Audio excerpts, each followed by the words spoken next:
A young champion dove into the water and never came back up.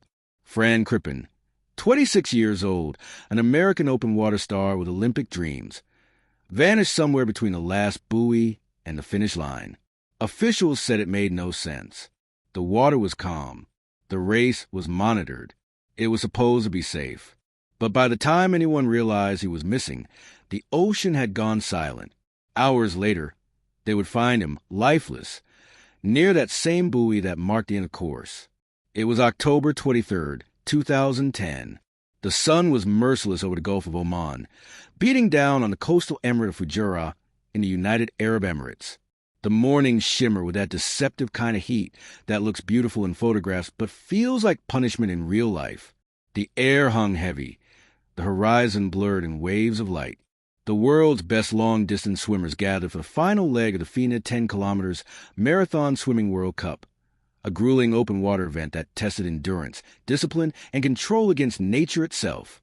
Fran Crippen had always been the kind of athlete who turned chaos into rhythm. Born in Pennsylvania, raised in a competitive family of swimmers, he was a quiet, determined type, a man who could find calm in discomfort. His younger sister, Teresa Crippen, was an Olympic hopeful herself. Their family revolved around the pool, but Fran's love had drifted farther, into the unpredictable open water. While others feared its vastness, he was drawn to it. "There's something freeing about it," he once said. "It's you, your breath, and the current." But even for someone like him, Fujairah's conditions were brutal. The water temperature that day climbed toward 88 to 90 degrees Fahrenheit, 31 to 32 degrees Celsius. Borderline dangerous, experts would later say. Air temperature hovered just as high. For the competitors, the line between athletic endurance and survival began to blur. Still, as the starting horn echoed across the bay, dozens of swimmers dove in, arms slicing through a mirrored sea. The race had begun. At first, everything looked normal. Safety boats lined the perimeter. Officials tracked times. From the shore, the swimmers were just distant dots moving in unison, gliding past orange buoys that marked the 10-kilometer course. Crippen's teammates described his strokes as steady, deliberate, never rushed, never erratic. He was composed, one teammate would later recall, always focused on his line. But around the 8-kilometer mark, subtle signs of exhaustion began to appear. Several competitors started veering off course. Some lifted their heads, gasping for air. A few later said the water felt like it was boiling around them. "I felt dizzy," one swimmer said. "It was like my body wasn't cooling down anymore." The safety team should have noticed, but the sun was blinding, the waves deceptive. In the chaos of an open water race, one man slipping below the surface doesn't make a sound. Fran Crippen was last seen alive at roughly 8 kilometers, still swimming strong, but slower. He'd told his coach before the race that he was feeling a little tired, but wanted to push through. That was Fran, resilient to a fault. No one could have predicted that within the next 30 minutes. He'd vanished completely. As the top swimmers crossed the finish line, exhausted and delirious, a subtle unease spread among the officials. Where was Fran? He wasn't on the leaderboard. He wasn't in the medical tent. He wasn't among the recovering athletes slumped over plastic chairs, sipping water. Teammates began scanning the horizon. "He's still out there," one muttered, but even that sounded unsure. 10 minutes passed, then 20, then an hour. The dread began to take form. The race had ended, but something was terribly wrong. Calls went out over radios. Boats began circling the course. Teammates, some barely able to stand, dove back into the water to search. "We couldn't just wait," one of them said later. "It's Fran. We had to find him." The water that had seemed so bright and inviting that morning now looked opaque, endless, a mirror turned dark. Search boats zigzagged across the harbor. Jet skis cut frantic patterns in the surf. Onlookers gathered on the shore in growing silence. The clock that once measured lap times now measured dread. No one said it out loud yet, but the truth was beginning to whisper between breaths. Fran Crippen was missing. 2 hours later, a diver surfaced near the final buoy, the one that marked the home stretch to the finish line. He waved, shouting something no one could hear. When the rescue team approached, The air grew still. Floating beneath the surface, caught in the gentle sway of the current, was Fran. His body was pulled from the water and rushed to a nearby hospital. Doctors tried. They always do. But Fran was pronounced dead on arrival. For those who had raced with him that day, it didn't feel real. This was Fran, the man known for composure, strength control. How could a swimmer of his caliber just vanish mid-race, unseen, unnoticed, until it was too late? When news reached the U.S., disbelief turned to outrage. USA swimming in FINA, the international governing body, were flooded with questions. Why had the race continued despite such heat? Why hadn't officials noticed he was missing sooner? Why were there so few rescue boats for a field of elite athletes? The official explanation would later cite a combination of drowning, exhaustion, and heat stress. But among swimmers, coaches, and doctors, those words didn't add up. Many believed Fran's death wasn't just a tragic accident. It was preventable failure. In the days that followed, stories trickled in from those who had survived that same race. Several had been hospitalized for heat-related illnesses. Others had vomited or blacked out upon finishing. It was like swimming through a fever, one competitor recalled. I don't think anyone was okay that day. Fran's death shook the sport to its core. The final buoy, once just a bright marker bobbing in the water, became a symbol of negligence and loss. For Fran's parents, Pete and Pat, it represented the line between what should have been and what was stolen from them. In interviews, Pete Crippen's voice carried the weight of disbelief. "My son was one of the best open water swimmers in the world," he said. "How does that happen in a sanctioned race? How do you lose someone in plain sight?" There were no answers, only silence and a sea of excuses. Behind the polished press releases and official condolences, a storm was building. It wasn't just about Fran anymore. It was about every athlete who trusted the system to protect them. It was about how easily oversight can turn into tragedy when profit, prestige, and human limits collide. For the Crippen family, grief turned into purpose. They refused to let Fran's story end at the buoy. What happened in Fujairah wasn't an isolated freak accident. It was a result of ignored warnings, extreme conditions, and decisions that put competition above safety. And so began the long, painful fight. Not only to uncover what truly happened beneath those waves, but to make sure no other swimmer would ever vanish under the same sun again. Because somewhere in the heat and the silence of that October morning, a line had been crossed between endurance and danger, between faith and failure, between life and death, and the world of swimming would never be the same again. The morning of October 23rd, 2010, shimmered over the turquoise waters of Fujairah, a quiet emirate tucked along the eastern coast of the United Arab Emirates. The air was heavy with heat, the kind that pressed into your skin even before the sun fully rose. To most people, the day looked perfect for a swim. To a trained athlete, though, to someone who knew the temperament of the ocean, something felt off. The water was too still, the horizon too hazy, and the temperature, no one could quite explain it, but it felt like the ocean itself was suffocating under the desert sun. Fran Crippen stood near the starting line of the 10-kilometer open water race, his goggles in hand, scanning the sea like it was a living thing he needed to understand before entering. Around him, elite swimmers from across the world prepared themselves, stretching, chatting, checking their feeds of isotonic drinks. Most were younger than Fran, many still in their early 20s. But Fran, 26, was a veteran, the respected big brother of the sport. He wasn't there for fame. He wasn't there for the cameras. He was there because he loved the water, because even the pain of pushing through miles of heat and current was something he understood better than anything else. But that morning, there were murmurs among the swimmers, hushed tones and uneasy glances traded across the dock. The water's hot, too hot. No way they'll cancel, though you know FINA never cancels. It's like a bathtub out there. What's the temperature? Officially, the water was recorded at around 84 degrees Fahrenheit, 29 degrees Celsius, a borderline level for open water competition. Unofficially, some said it was much higher in certain stretches, nearing 90 degrees Fahrenheit, 32 degrees Celsius. For an endurance event lasting nearly 2 hours, that difference would mean life or death. Yet, when the horn blared, None of that mattered anymore. Fran dove in with the others, the splash of bodies against the sea echoing like thunder across the coastline. For a few minutes, all you could see were rhythmic strokes, perfectly timed breathing, and the tight concentration of competitors slicing to the warm, glittering water. Fran paced himself carefully. He was a tactician. He'd always been. He knew when to conserve energy, when to draft behind another swimmer, when to strike for the lead. He'd trained for years for this. But even from the first lap, he could feel something was wrong. The water didn't cool his body. It baked him. Every breath burned. Every stroke fell heavier. His muscles didn't recover between strokes like they used to. They screamed instead. Still, Fran pushed on. That's what he did. That's what open water swimmers do. They fight quietly against the elements, against their limits. By the halfway point, several swimmers began to fade.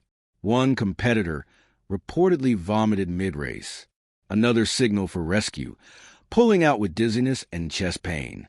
But rescue boats were sparse, stretched thin across the vast expanse. Fran swam on. Witnesses later recalled seeing him near the front pack around the 8-kilometer mark, his stroke steady, face calm. But something shifted after that. As the leader sprinted toward the finish, Fran was seen dropping back, his pace slowing. He was still moving, but not with his usual power. Some said he looked exhausted. Others said he seemed disoriented, as if the heat had finally won. Then, just like that, he was gone. No one noticed immediately. In open water races, the chaos of the finish can disguise the unthinkable. As swimmers hit the line and officials tallied results, there was confusion. Fran's name wasn't on the list. He hadn't crossed the finish.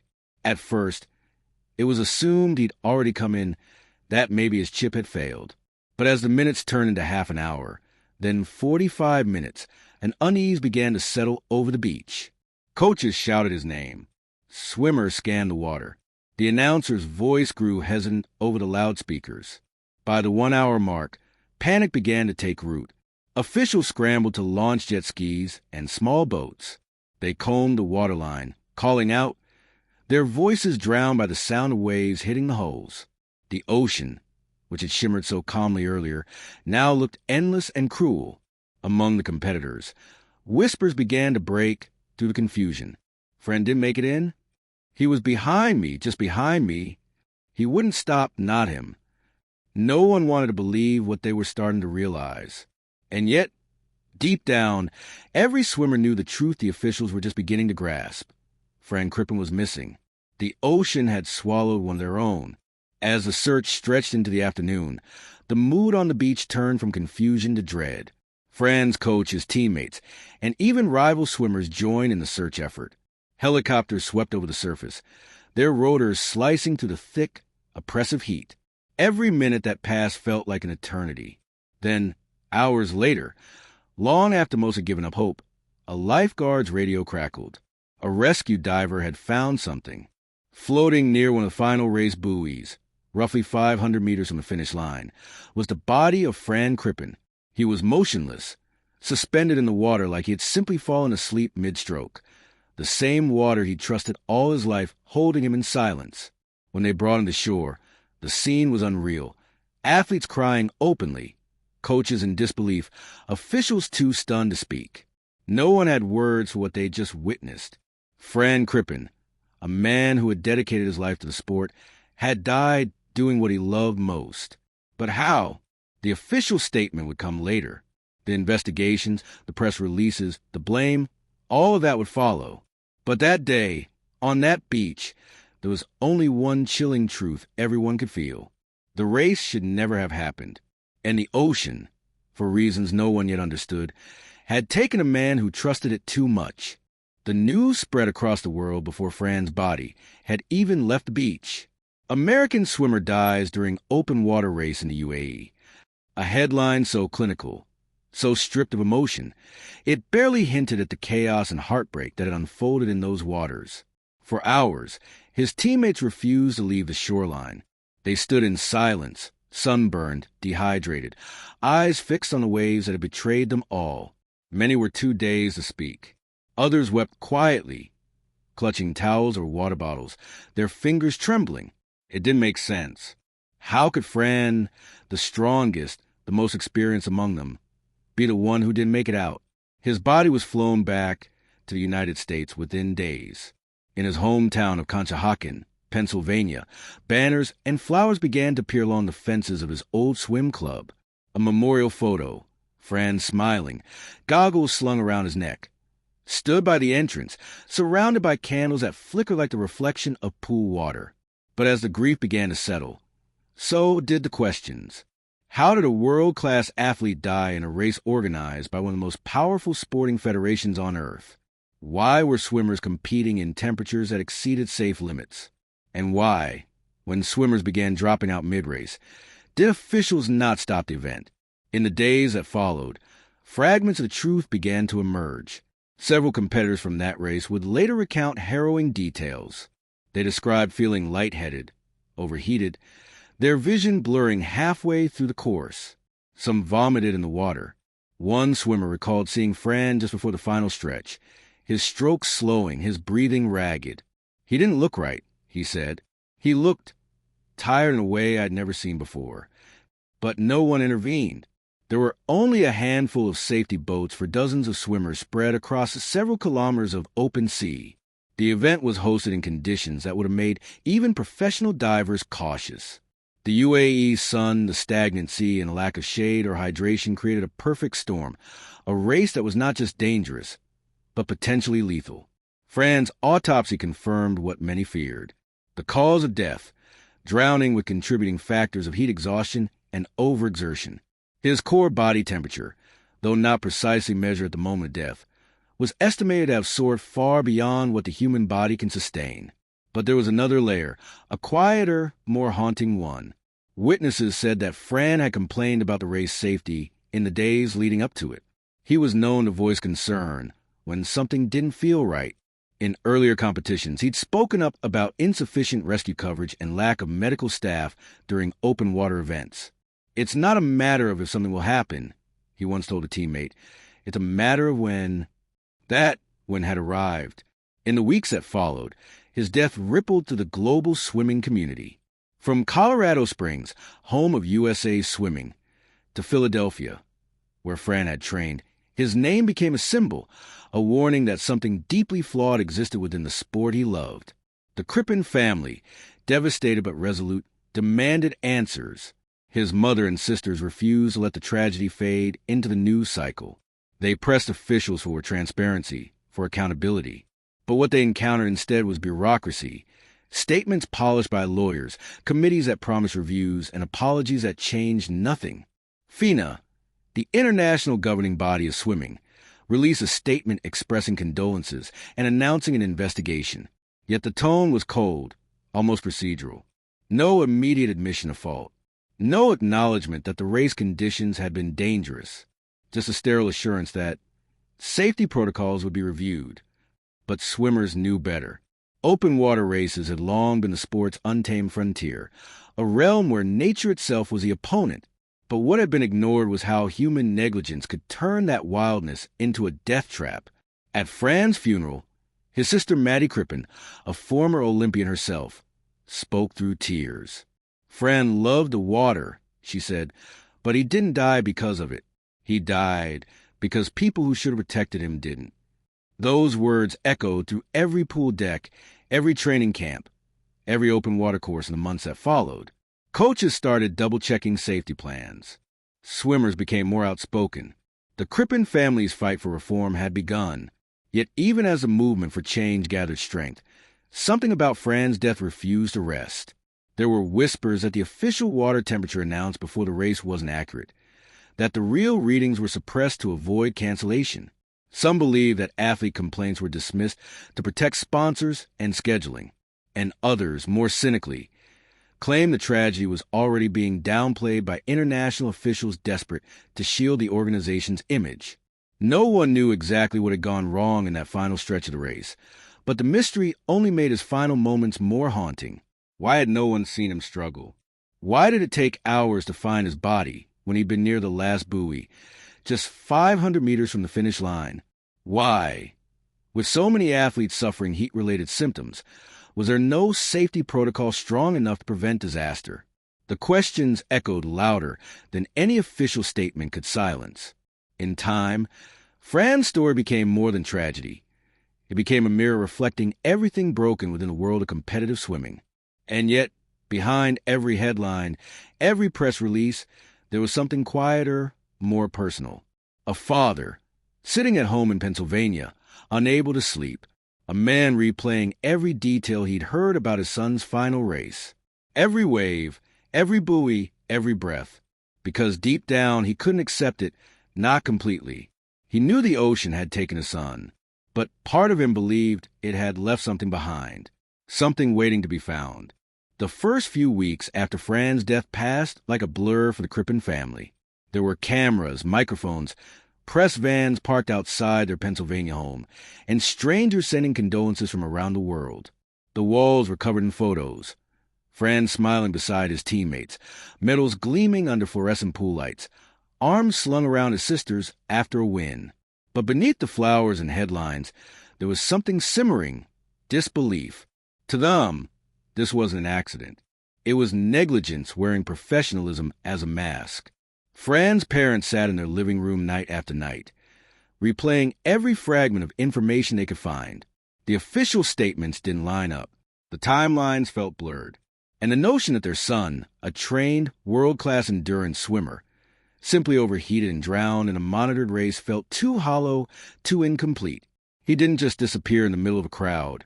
His father said quietly. He was right there.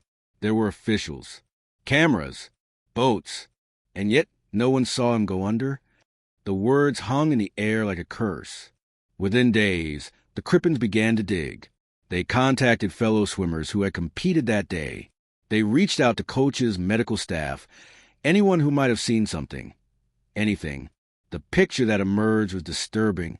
The water temperature, already deemed borderline dangerous before the race, was likely higher than reported. Swimmers said the heat shimmered off the surface like glass. There were too few safety boats for the number of competitors, and most stationed far apart. No paramedics were visible at key points, and no emergency plan had been clearly communicated to the athletes beforehand. Some competitors recalled yelling at officials to stop the race. They claimed they saw swimmers, signaling distress. Yet the race went on. No pause, no red flag, and still no accountability. When the Crippens pressed FINA, the international federation responsible, they received condolences but little more. A spokesperson issued a carefully worded statement about unexpected circumstances, followed by a promise of an investigation. But the family had already heard whispers that the organization wanted to avoid blame. Fran's sister Maddie, herself an Olympian, grew more outspoken by the day. She began giving interviews, challenging FINA's narrative. "My brother didn't die doing what he loved," she said in one. "He died because people ignored warning signs they should have acted on." Her voice cracked on air, but her anger was steady. It was the kind that builds in silence and then detonates in clarity. Meanwhile, USA Swimming launched its own inquiry, forming a task force that interviewed witnesses, reviewed footage, and studied conditions. Their findings were stark. The water temperature likely exceeded 87 degrees Fahrenheit, 30.5 degrees Celsius in some areas. Rescue boats were too few, and communication among them was poor. The heat index was extreme enough to warrant cancellation. There were no cooling or hydration stations for swimmers. In other words, everything that could go wrong had. When the results went public, it wasn't FINA who took the blame. It was the system itself. The Federation issued a brief statement acknowledging the tragic passing of an athlete and vowing to review safety measures for future events. But to the Crippens, the statement fell hollow, bureaucratic, devoid of human understanding. So they fought harder. They began working with U.S. senators, sports safety advocates, and Olympic officials to demand change. They lobbied for heat regulations, mandatory medical presence, and stricter water temperature limits. Every meeting, every interview, was another wave against a current that refused to move. Because at its core, they weren't just fighting a policy, they were fighting a culture that valued prestige over safety, sponsorships over lives. And yet, through it all, Fran's story refused to fade. His face appeared in magazines, on memorial walls, in swimming clubs across the nation. Young swimmers taped his photo to their lockers. Coaches spoke of him before races, reminding their teams of his courage, his kindness, and the price that carelessness could demand. Even as the public's attention waned, the Crippen's resolve only deepened. His mother began writing letters to FINA leadership, each one more direct than the last. In one, she wrote, "We can't bring Fran back, but if his death doesn't change something, then it will happen again. And next time, another family will be sitting where we are, asking the same questions you're still refusing to answer." The letter circulated online. Swimmers began speaking up. Anonymous accounts from athletes surfaced. Stories of dangerous races, ignored safety complaints and quiet warnings. The tide, at last, began to shift. By early 2011, FINA announced new safety reforms. Mandatory temperature thresholds, required rescue coverage, better medical oversight, pre-race briefings for swimmers. But even that victory came with a bitter taste. The Crippens hadn't wanted reforms. They wanted accountability. They wanted someone to say, "We failed him." But no one ever did. Not publicly. Not officially. At the memorial swim held in his honor, hundreds gathered in silence. The sun shimmered off the pool's surface, turning the water a pale gold. Swimmers stood shoulder to shoulder, holding their goggles in their hands. No one spoke for a while. Then Maddie stepped forward. "Fran believed in this sport," she said softly. "He believed in fairness, in endurance, in heart. If you swim today, swim with that same heart. But never, ever stay silent when something feels wrong." It wasn't a speech. It was a vow. As the swimmers dove in, the ripples glimmered beneath the morning light. For a brief moment, the world seemed still again. But somewhere deep in that stillness, deep in the saltwater memory of Fujira's coast, the questions lingered. Why had no one seen him struggle near that last buoy? How could a man with his endurance vanish within sight of safety? And why did it take hours to find a body that had never really been lost? The official story called it a tragedy. But the Crippen family would spend the rest of their lives wondering if it was something more, an unanswered call that the sea had swallowed before anyone could listen. The exact spot where they found Fran Crippen's body still haunts everyone who knew him. It wasn't deep within some unreachable abyss or miles out to sea. It was near the final buoy, barely 500 meters, a 5-minute swim from the finish line. Close enough that the cheers from the shoreline would have been faintly audible, the echo of voices and applause drifting over the waves. He was so close. That's what made it unbearable. When divers reached him, Fran was floating just beneath the surface. Face down, his arms slack as of mid-stroke. His goggles were still in place. His timing chip still attached. There were no signs of a struggle. No signs he'd fought the water. He simply stopped. That small red buoy, marking the last turn of the race, would become the center of an invisible radius of pain. To most, it was just a piece of floating plastic tethered to the seabed. To Fran's family, it was where the ocean decided to keep a secret. For weeks, officials said little about what they found there. The UAE authorities conducted a brief investigation and ruled the cause of death accidental drowning. FINA's statement echoed the same language, but swimmers who'd been there couldn't accept it. They knew how Fran swam, methodically, rhythmically, with a precision that made drowning seem almost impossible unless something had gone catastrophically wrong. The rumor that followed him back across the ocean wasn't wild conspiracy. It was dread disguised as logic. Swimmers whispered. He overheated. He blacked out. He called for help, but no one saw. Some said a rescue boat had passed close enough to spot him if it had been paying attention. Others claimed officials were already tending to multiple swimmers in distress elsewhere on the course, leaving Fran unseen. The truth was murky, distorted by the same water that took him. When his body arrived home, his father asked to see the footage. Any footage? None existed. There were no cameras stationed along the race route. No finish line recordings showing the final pack's approach. The sport's governing body had invested in medal sponsorship banners and logistics, but not in safety monitoring. So the Crippen family did what no one else had the heart to do. They requested the exact GPS coordinates of the buoy. They wanted to know where their son's final breath had been taken. FINA hesitated, claiming procedural constraints. The UAE authorities offered partial data, coordinates that led only to a vague patch of open sea. But Fran's father, driven by something deeper than anger, wouldn't let it rest. He began tracking the area through maritime maps, matching buoy placements with satellite imagery from that date. He spoke with fishermen in Fujairah, with divers who'd worked the coastline. Slowly, piece by piece, he built a map, a ghostly reconstruction of his son's final lap. And there, at the edge of the course, something strange surfaced in the reports. A diver who'd assisted in the recovery recalled that the water temperature near that last buoy felt like a hot spring. Another described sudden pockets of heat and stillness, as though the water itself had been suffocating. It wasn't just hot, it was deadly hot. What none of them realized at the time was that the ocean's conditions in Fujairah that day were freakish. Almost no current, high salinity, and direct overhead sun. The surface temperature spiked well above the safe limit, turning that final stretch into a silent trap. Fran had likely entered one of those heat pockets during his last push, his body already pushed to exhaustion, and in that moment, the same water that had carried him all his life became a furnace. Doctors later confirmed that heat stroke in open water can cause sudden loss of consciousness without warning. You don't flail. You don't gasp. You simply stop.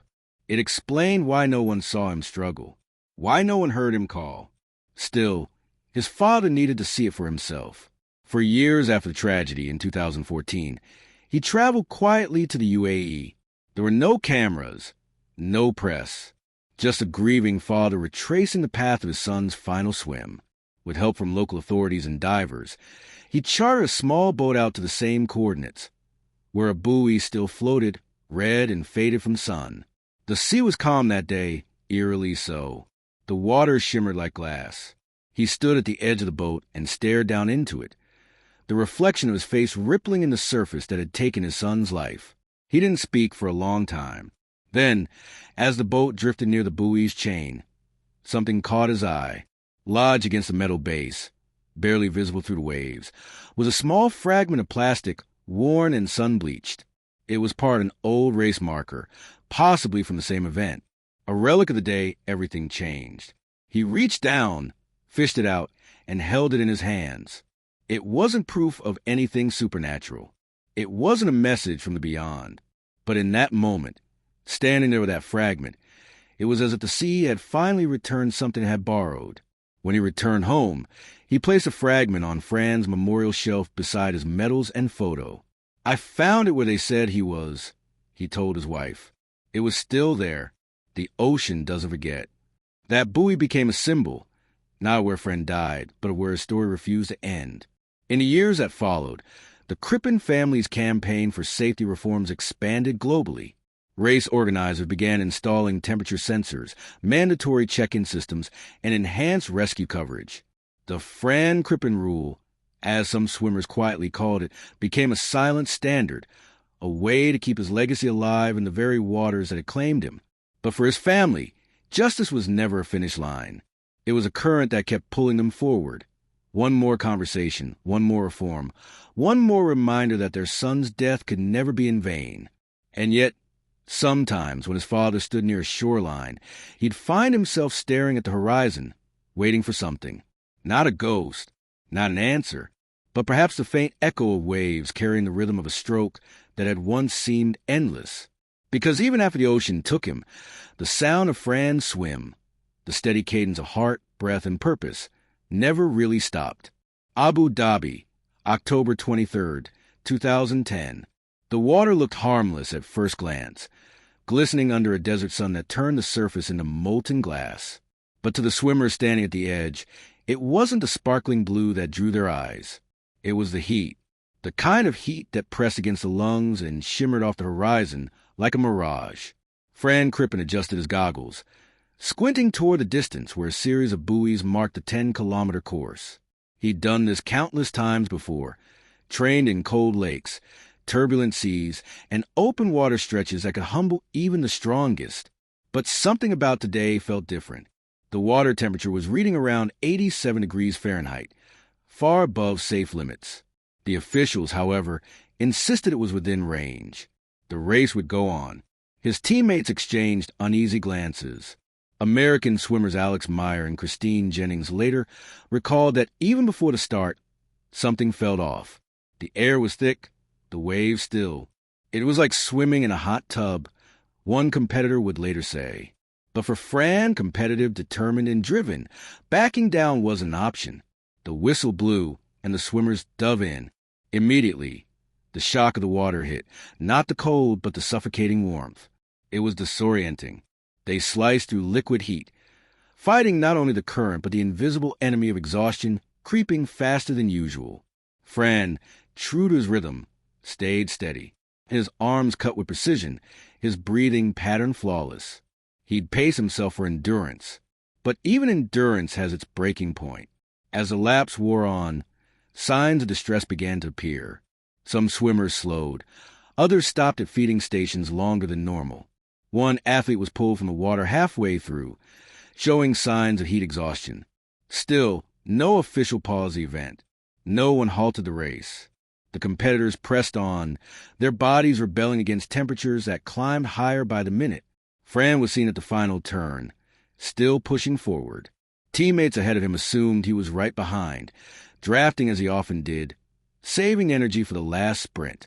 But when they reached the finish line, they noticed something strange. Fran wasn't there. At first, no one panicked.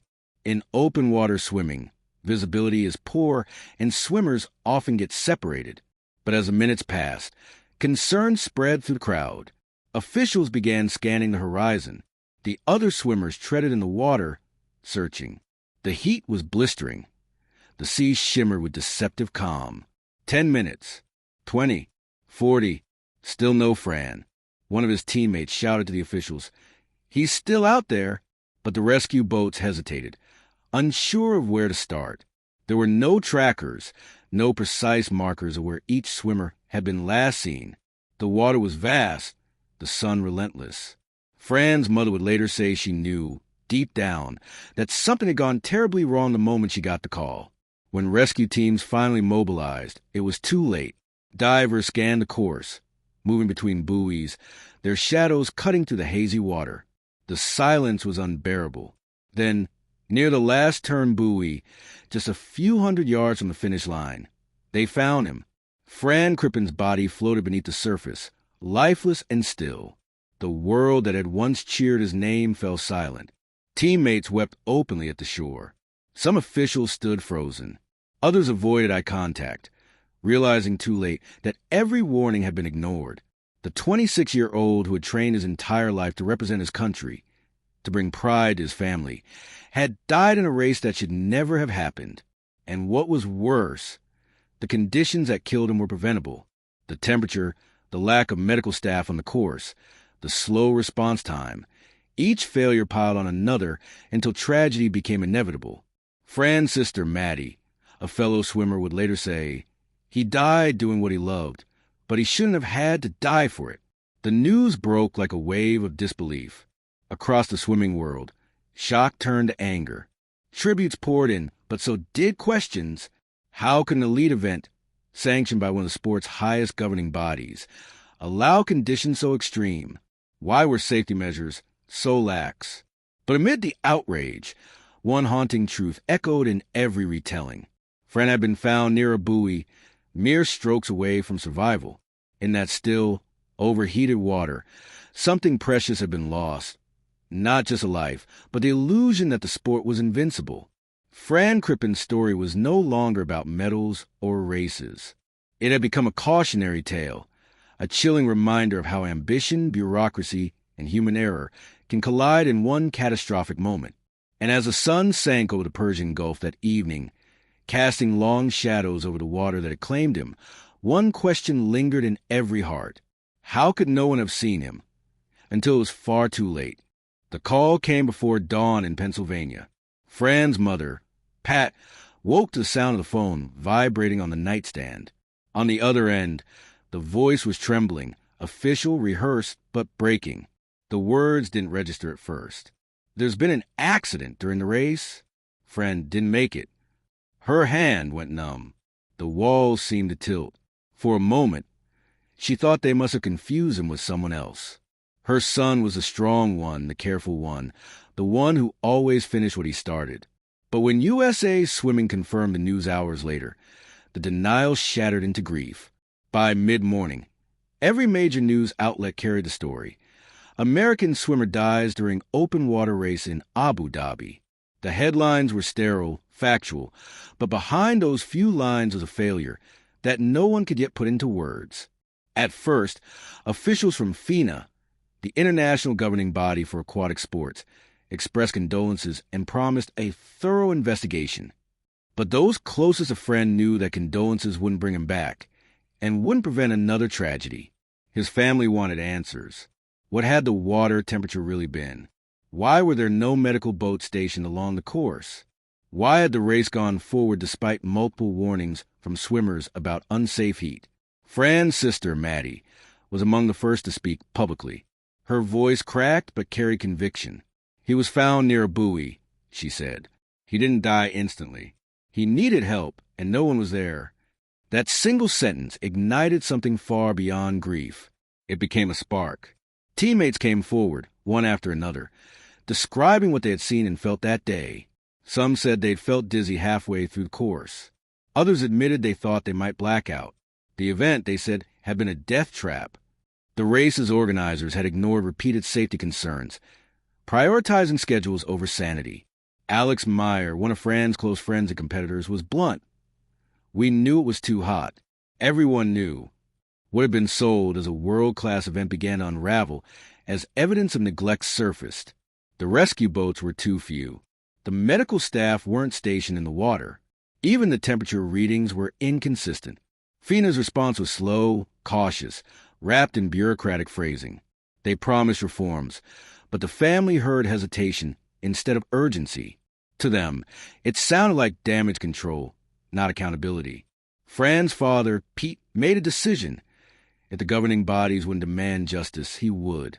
He began writing letters to FINA, to USA Swimming, to members of Congress. He didn't want sympathy. He wanted systemic change.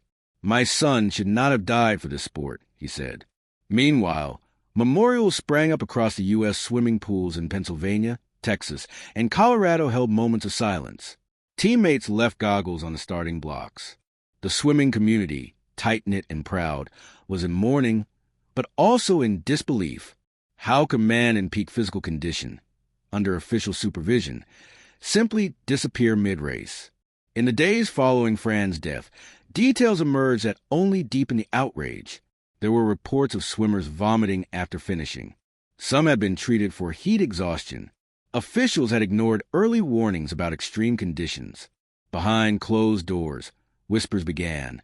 Had FINA sacrificed safety for spectacle? The Crippen family didn't wait for the whispers to turn into answers. They called for stricter regulations, mandatory water temperature limits, proper medical supervision, GPS tracking for athletes, and emergency response boats positioned throughout every race. Under mounting pressure, FINA held emergency meetings. Statements were made. Promises were issued. But for many, it all came too late. What haunted everyone wasn't just the accident itself. It was the image of Fran's last moments. Alone, exhausted, just meters from safety. Found near a buoy, as if he tried to cling to the one landmark he could see before the heat overcame him. His death became more than a tragedy. It became a symbol of everything wrong with the system that had sworn to protect him. And across the United States, as swimmers took to the water in his honor, a chilling understanding spread. If it could happen to Fran Crippen, it could happen to anyone. That was the ripple effect. His loss sent waves far beyond that scorching gulf. It forced the world of competitive swimming to look inward, and many didn't like what they saw. In the years that followed Fran Crippen's death, his name became more than a memory. It became a warning, etched into every conversation about safety in open water swimming. The sport that had once celebrated endurance and glory was forced to confront something it had long ignored, that even the strongest body could be undone by the weakest system. FINA's initial investigation took months, and when it was finally released, it was met with anger. The report acknowledged the unusually high water temperature and a lack of sufficient safety measures, but stopped short of admitting negligence. It was a diplomatic response, too careful, too polished. To Fran's family, it felt like another blow. But something had shifted. The silence that usually followed tragedies like this one didn't return. Fran's story had spread beyond swimming circles. It reached international headlines, congressional offices, and Olympic committees. People demanded more than condolences. They wanted guarantees. Under relentless public and family pressure, FINA was forced to act. New safety standards were introduced. Races could no longer proceed in dangerously hot waters. Medical boats became mandatory. GPS tracking for swimmers was developed and deployed. The very structure of open water events changed. Every rule, every temperature check, every pre-race briefing carried his invisible signature. Fran had always been the one who stayed behind after races, checking on others, asking how they felt, offering encouragement. Now, even in death, he was still protecting them. His teammates felt the absence most acutely. Alex Meyer, who had shared countless training sessions with Fran, often said that open water never felt the same again. "Every time I see a buoy," he told reporters, "I think of him. I think of how close he was." In 2011, USA Swimming established the Fran Crippen Memorial Swim Meet of Champions in his honor. What began as a tribute grew into a movement. Each year, swimmers gathered not just to compete, but to remember, to speak his name before diving in. The event carried a quiet reverence, a moment of silence before the start, a glance toward the water that had once taken so much. Fran's family attended every year. His mother still couldn't bring herself to watch the races all the way through, but she came anyway. "He loved this sport," she said softly during one interview. "He believed in it. That's why we fight, not to erase what happened, but to make sure no one else pays that price." Slowly, his story began to reshape the entire culture of open water swimming. Coaches changed their protocols. Athletes became more vocal about unsafe conditions. Organizers learned to listen. And even among officials, a quiet acknowledgement settled in. Fran's death had forced them to evolve. But despite the reforms, some questions never left. How could a world-class event have missed the obvious signs of danger? How had the water's temperature been allowed to rise unchecked? Why had help taken so long to arrive? Those questions lingered not as accusations, but as reminders, a moral current running beneath every stroke, every lap, every finish line. In 2015, a bronze statue of Fran was unveiled at the Germantown Academy Aquatic Center in Pennsylvania, where he had once trained. The sculptor captured him mid-stroke, strong and forward-reaching, eyes fixed ahead. Beneath it, a plaque read, "He swam with heart. He lived with purpose. He never stopped believing." His story is still told at swim camps and Olympic trials. Not as a tragedy, but as a lesson. A new generation of swimmers knows his name not just for how he died, but for what he changed. Even the language around the sport transformed. Crippen protocols, as some swimmers call them, became shorthand for strict safety enforcement. Before every open water event, a voice echoes over the loudspeakers. Temperature checks complete. All medical boats in position. Those words exist because of him. In interviews years later, his sister Maddie said something that seemed to capture the essence of his legacy. Fran didn't leave the sport, he became part of it. Every swimmer who finishes safely because someone stopped to double-check a rule or refused a race in dangerous heat, that's him. He's still out there, watching. And perhaps that's the quiet truth at the heart of this story. The buoy where Fran's body was found was not just a marker of loss. It became a symbol of awareness, a fixed point that every swimmer now knows to notice, to respect, to remember. Because sometimes change begins not with victory, but with the one race that never should have been finished. Fran Crippen's final swim ended in silence, but the echoes of it have kept countless others alive.